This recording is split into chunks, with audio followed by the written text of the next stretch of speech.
Hello, my name is Karina Martinez for English 40 through 91, Contemporary Poetry of the Texas Borderlands, and this is part 2 of my final project. For my essay, I decided to talk about both Brenda Riojas and Christopher Carmona. I described their struggles through their Latino experiences caused by language barriers, identity issues, and metaphorical walls and songs. All of these are shown in their poetry, which are discerned notions of their Latinidad.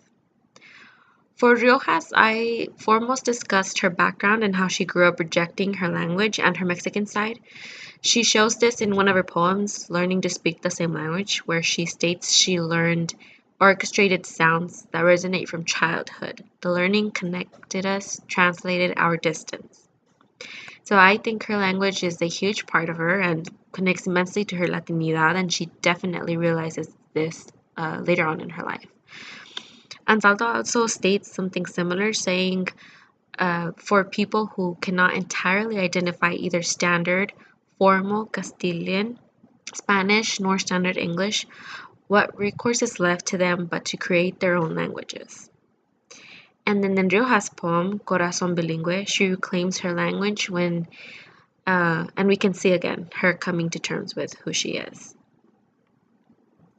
Through Christopher Carmona, I realized he uses a lot of metaphors, which he uses to portray his experiences as a Latino. One of his big metaphors is the wall.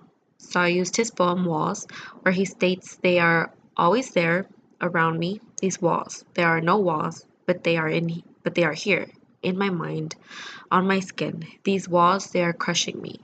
They are closing in. So I really saw this as an identity issue where he marginalizes himself, which is where society has placed him. And so Ansaldo states this in her book, the U.S.-Mexican border es una herida abierta, where the third world grates against the first and bleeds, which is also the wall being used as a metaphor. And then his poem, Canto Xochitl, he uses the song as a metaphor for two languages he speaks.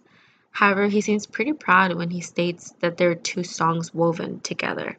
So I would say he is pretty proud of being from both sides of the border. And Ansaldo also speaks of the border music like corridos being the ones that represent their history. So yeah, that is my presentation. Thank you for watching.